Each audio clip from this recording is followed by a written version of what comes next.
Zia orphanage trust দুর্নীতি মামলায় ১০ বছরের সাজা থেকে বিএনপি চেয়ারপারসন খালেদা জিয়াকে খালাস দিয়েছে আপিল বিভাগ।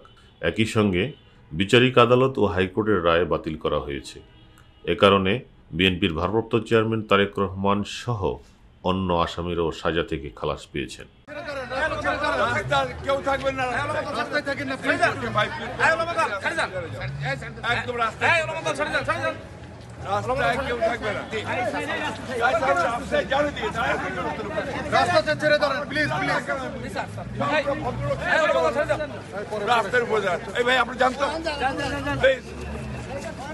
আপনারা সরে যান, ডোন্ট ক্রিয়েট প্রবলেম।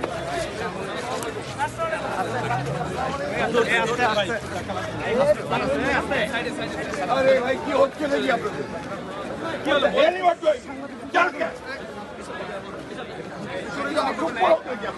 কথা বলতে পারেন না।